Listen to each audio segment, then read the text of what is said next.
I'm Dr. Boyce Watkins from Your Black World, and I am with Nomalega Mushali Moses, founder of HealthyBlackWoman.com. And we wanted to talk to you today about some interesting things that we saw in the media this week. We saw that Raven Symone, who was Olivia from the Cosby Show, that's what most of us know her as, she went on Oprah's show and told Oprah that she said, "I'm not an African American, I'm an American." And so, of course, as Oprah predicted, a lot of people went crazy. A lot of people had something to say. I had something to say. I'm sure Noma has something to say. And before we say anything, I want to say to Noma, how are you doing today? And glad to see you again. Glad to see you too, Boyce. I'm doing great. What about you? I'm doing really well, really well. Now, let's hop right into it. Now, you are. It's interesting. I hope it's okay if I bring this up, but you are African, and but you're in my opinion, you're pretty much American. I don't know if you have American citizenship or not, but do you? Do you have American citizenship? I'm married to an American, and I have American kids, but I'm still very much a Botswana. I have Botswana citizenship, and I'm a permanent resident. Okay, that's right. Yeah, your husband's American, so there you go. Yeah. So okay, so you so you are African and American in really the purest sense. And so, when I saw what Raven had to say, I figured you'd have something to say about it or just some thoughts on this. But, also I think personally, I'm not interested in beating up on Raven for what she said per se, but I was definitely curious to get your take on it. So when you saw what Raven said to Oprah, what went through your mind? Well, first of all, I didn't watch the actual show, but I did read a couple of articles that talked about it and reacted to it. And the two things that stood out was that she said that she's not African American, even though we perceive her as such. And the other thing was she said she's not gay, even though she's allegedly in a relationship with another woman. So to address the not African American thing, I think, obviously she has the right to define herself the way she wants to, and I can appreciate that. I also raise my kids to not call themselves African American, and here's why. The reason why I say they're not African American is the notion of being African in terms of an African American is that most African Americans by now don't know where in Africa they're from, or at least not exactly. Whereas my kids know where the African part of them is from, and it's from Botswana. So if they wanted to really call themselves something or label themselves, they would be Botswana Americans. Just like how somebody of European descent can be Italian American as opposed to European American. So I definitely think she has the right to define herself. Having said that, if you asked me what she was, I would call her African American. And I think that even if she chooses to call herself something else, she's still subjected to what African Americans are subjected to. She's still perceived as an African American. I can say that I think a lot of people were very sensitive to what she said because. For good reason, because there's always, since we arrived on slave ships, not you, but my ancestors, right, that there's always been this pressure to assimilate. And I think it was best exemplified in the movie Roots when he kept getting beat because he wouldn't change his name to Toby. And right. I think that there is a sentiment that says amongst African Americans that when you assimilate properly, when you just sort of let go of all this black stuff, let go of this African American crap in their minds, you can be sort of sucked into the American melting pot, right? We'll accept you despite who you are, as opposed to because of who you are, and that is, I think, one of the fundamental critiques of diversity in American institutions, right? You go to most universities, corporations, etc. They'll tell you in a second, we don't have a problem accepting black people here, but you have to be like us. You have to think like us, walk like us, talk like us, act like us, and be us in every way. And we're willing to overlook the color of your skin and maybe a few other blackish things about who you are. But don't bring the struggle of your people with you. We don't want to hear that. Don't talk about any form of inequality. And so in a way, it's almost as if there are certain celebrities, and the ones I'm thinking about the most are Raven Symone, Tiger Woods, and Michael Strahan, all of whom went out of their way to say, I'm not African American, I'm American. And Whoopi Goldberg. Whoopi Goldberg too, right, who've achieved this mainstream success. I mean, white people love them, and you can't help but wonder: is this mainstream success? Is that, or does that come with the price of stripping yourself of whatever it means to be black? What do you think about that? I don't know. The thing is, with the one person who I've heard has said that she's not African American is Whoopi Goldberg. I've heard that consistently, and she said it a long time ago. But the funny thing about Whoopi Goldberg is she very much stands up for the rights of black people. She speaks out when need be. And she doesn't shy away from saying, I'm black and I think what's happening to black people is wrong. She speaks out. She doesn't care. So I'm not sure if it's necessary that she wants to disassociate herself.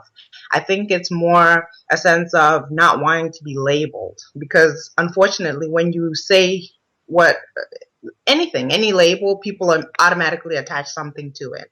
That being said, I personally have never tried to, I guess, disassociate with any of my whatever label a person wants to call me. The only thing you'll see me get on people's cases about is don't call me African, that's too generic. At least know which country I'm from and call me a Motswana. But I've never said, I'm just a human, or I'm just a this. I've never done that, so I don't understand why they do it. That being said, I think sometimes it is possible when people get into another income level, and they get treated a certain way, it's easier to forget that you're black, you know. I'm quickly, just a quick story. I remember when Oprah went to Paris, and what she's accustomed to everywhere she goes in the world is when she arrives, people usually shut down the store, and she gets to shop at her leisure. And apparently what happened in this store was they wouldn't even let her in, and they told her that they were closed. When she tried to come with her entourage or whatever. And she said that that store was being racist towards her. So sometimes you can have that privilege of believing that, you've somehow, your income has outgrown your label, if you want to call it that. And eventually there does come a time where something might smack you right in the face and remind you that people still perceive you as a black person, as an African American, even if you say you don't identify with that race or with that label. So it almost sounds like Oprah was upset because she was treated like a black celebrity and not like a white celebrity, right? Like if she were Julia Roberts, maybe they would have shut down the store or opened the store for her, or whatever it is. Right, exactly. Right. Oh, okay. I guess I can see that. But I think sometimes we get really confused about what it truly means to really endure really relevant racism, right? Right. I'm not going to feel sorry for Oprah because she can't go shop at a store whenever she wants to and buy $5,000 bags. That doesn't sit at the top of my priority list on severe racial injustice, right? Right. We're really talking about the real problems that exist in America, mainly when you talk about wealth inequality, mass incarceration, black men being shot in the street by police. Even black on black crime is a manifestation of racial oppression because Right. these guns and drugs are dropped into communities. They take out jobs and education. People die, and so that leads me to a thought that I want to share. And I want to ask you about this. When I am a celebrity and I shed my label of blackness and I say I'm not a black American. I'm an American, and that's all I want to be. Does that somehow also shed the responsibility and the baggage that may come with having to be black in America? Meaning, when I talk about baggage, I'm talking about the struggles of the black community. Like, can I just go into celebrity la la land and say, I'm not a black American. I'm just an American. That means I'm going to just sit and hang with my friends and do what white people do, and I'm not going to think about the problems in poor communities or black communities because that's not me. That's not where I live. That's not who I am. I wonder if that is part of the incentive as well, right? Because it's a lot easier to go through life without worrying about the problems of the black community. It's almost as if let's say the Watkins family had a bunch of serious problems, income problems, drug problems, all kinds of issues, and I said, you know what? I'm not Boyce Watkins. I'm just Boyce. I'm just Boyce American. So then I might be able to go through life and say, yeah, the Watkins family, they have a lot of issues, but that didn't have anything to do with me because I'm just Boyce, right? Right. So what do you think about that? I mean, do you think that some celebrities shed their blackness as almost an excuse or as an opportunity to kind of free themselves from the struggle of being black? Well, personally, I don't think you can free yourself, but I will say this, as your influence grows, I do think that your level of responsibility also grows. So to me, when I see someone who says, I'm not whatever the label is, when they get to be famous or they have a lot of influence, that to me does feel like they are abandoning whatever group they're associated with before they became so famous and so important. I do feel that there's a level of abandonment there. Um, However, it is their choice. It is their choice. I can't say much more than that. It's their choice, but I do feel that they have a greater responsibility, especially if you're African American, because there's a lot of African American issues that are blatantly they blatantly they're blatantly there and they need a voice. And if you can give them a voice and you have the platform and you have the influence, that to me, in my opinion, would be a better thing to do. Hmm. Well, yeah, I think that you might agree with me when I say that Raven can say that she's not black, but for everyone else, she's going to be black, and that's not going to Right. change. And I don't know if I told you once I met Raven Symone one time. I don't know if I told you that, but I didn't know that. yeah, I didn't talk to her though. Didn't talk to her, but I was coming off of a show. She was coming on the show next. They'd done my segment, and we made eye contact, and it was just very subtle, and she smiled, and in the time I saw her there, I mean, she had a very graceful presence. I mean, I respect her for similar reasons that I respect you. There are certain women that just carry themselves with dignity, right? Right. And that's just to me, the essence of what a great black woman does. I think Raven's handled her success and her fame pretty well. She's maintained her identity. She doesn't end up in the media for stupid stuff. I think she's a relatively decent, well balanced person. I would at most say that I would almost characterize these comments as perhaps being a little misguided, perhaps by her youth, she's only 28, and B, just a distorted experience in life. I mean, you look at any child star, your whole reality is shaped around you being in this bubble, you living in this neverland like Michael Jackson, another child star, where you're not exposed to the realities that other people live. So my argument, my belief, my hope is that in 10, 12 years, Raven's going to look back on this and say, if I could do it again, I would have said it differently. Because I know that I was a different person when I was 28. There are things that I would have said at 28 that I would never say today. So I think it might be just an immaturity thing. Sometimes we get thrown out into the stage and asked to comment on social issues that we're not necessarily experienced with or even educated on, and it can sometimes make us look a little silly. So I think at the most, if I were advising Raven, I would just tell her, look, if the question comes up again, change the subject. Talk about your new line of makeup. You know what I mean? Talk about your next acting role. Keep it simple. Don't try to dig into these issues if you're not prepared to really think about them, educate yourself on them, and make sure you can empathize enough so that you can give a respectful response. Because you can't Right. just sort of shed your blackness and act like the black struggle is less important than whatever you're doing with Oprah Winfrey, because that's just not the case. That's my two Right. cents. Did Right. you have the last word? Did you want to get the last word in? Please. I do want to say though, I've worked with, she's a little bit older than the 18 to 25s, but 18 to 25-year olds, the ones that I've worked with, they do have, at least what I noticed or what I experienced and observed, they do have an element of fluidity about them. In other words, um, like for instance, where she says, "I'm not gay, even though I'm with a woman." That's an element of fluidity. So if she likes a boy, she's straight, and if she likes a girl, she's gay. Or at least we want to label her that way. Whereas in her mind, she just likes who she likes. And the same thing with race, she might be applying that same level of fluidity, which I know is hard for somebody like me. I'm in my mid to late 30s, and beyond, people beyond that age, they don't understand that because they don't think that way. But I've seen enough of it to see that there's an element of fluidity in thinking of, you and I are the same. That was actually part of the reason why people believe that Barack Obama would be successful in terms of voting in the youth, because they didn't have those strong labels and that strong history, and they just had an element of, he's great, he's connecting, he's a candidate I'm connecting with, so I'm going to vote for him. And that was one of his strong selling points. So that is something that you always have to consider when you're talking about it's Gen Y leading into the millennials. That's something you do want to consider. But even so, I still do agree with you that if you're going to go, on such a big platform such as Oprah's and utter those words, there is going to be backlash. And I'm already seeing it. She's trending everywhere. So people are reacting to that. So there does need to be maybe an older person in her life who may need to pull her aside and say, "Hey, you know what? Let's revisit this conversation and restructure it." Yeah, and remember this too. Even though we may look at the millennials in Generation Y, as you mentioned, in a different context, as if they're unique from the previous set of 25, 26 year olds that came before them. The fact is that racism really hits you the most when you get into situations where you're competing for resources.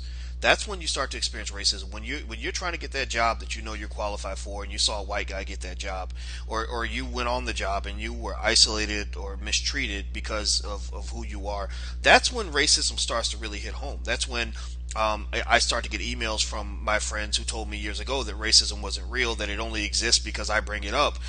That's when these people say, "Oh my God, can you believe what these white people are doing to me on my job?" And I'm like, "Yeah, I believe it. That's what I've been telling you for years. You just didn't listen because you thought that if we all held hands and saying we shall overcome, everything was going to be okay." And so I think that's part of what I think a Raven-Symoné ends up missing. Is she's never really struggled like that. She struggled in her own way, absolutely. I mean, she's struggled to become the great actress that she is, but she's never had to figure out how to feed her kids knowing that she can't get a job, or she's never really had to kind of deal with a lot of the trauma that exists in a lot of poor urban communities that black people are going through every day. So I think that so with Raven, I can understand where her comment came from. She's talking about the world that she lives in, which is unlike anything most of us can even understand.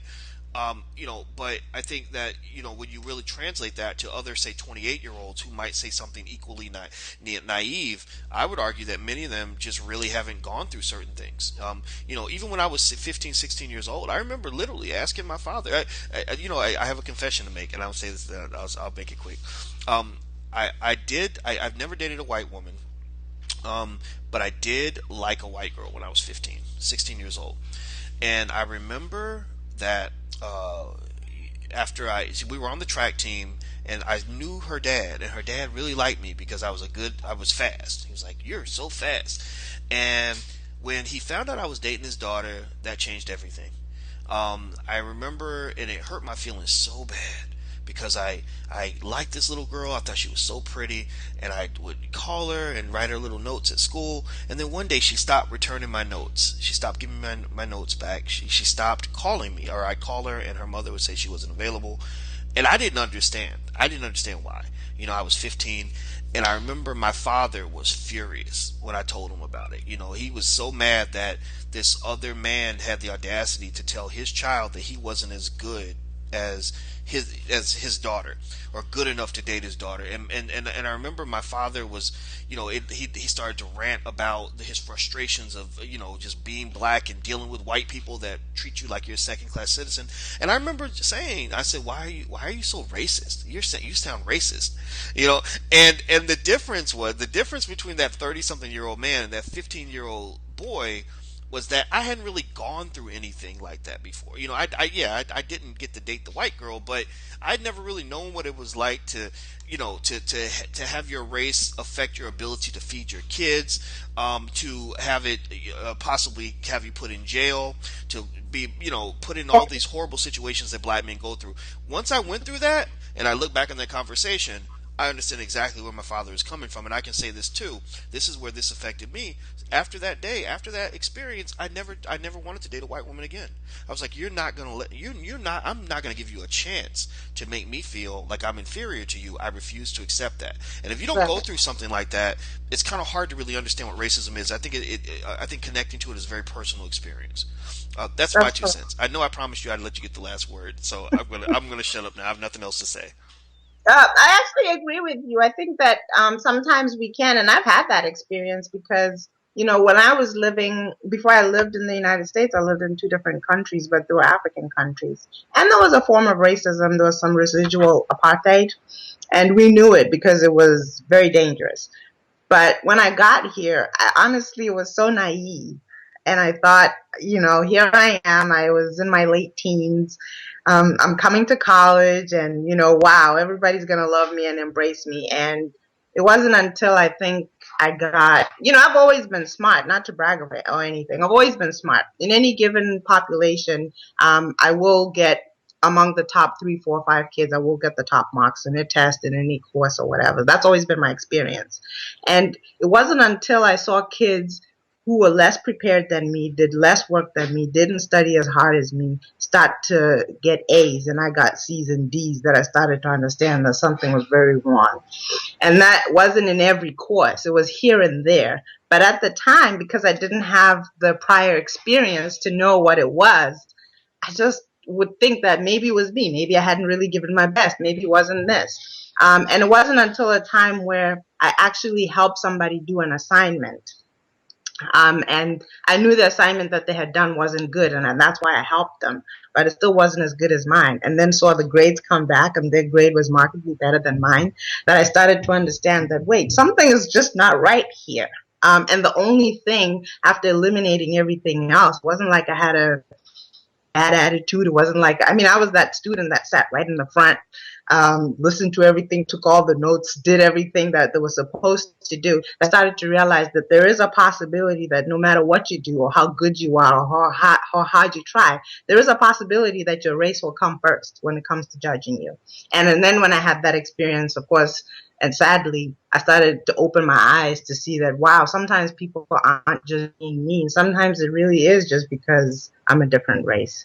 And you had your own experience, it can be easy to dismiss that racism exists, or to say something, to have the luxury of saying, I'm not anything, I'm just who I am, and not identify with your own people.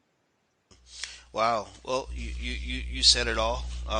I did all the yapping, but you said all the important stuff, and that's why I love talking to you, because you always have something great to say. Well, I want to say thank you again for the great conversation, Nomalanga. I appreciate it. Thank you, Boyce. And thank you all for listening. I'm Dr. Boyce Watkins from Your Black World, and this is Nomalanga Mushali Moses from HealthyBlackWoman.com. And until we meet again, please stay strong, be blessed, and be educated. We are gone. Peace.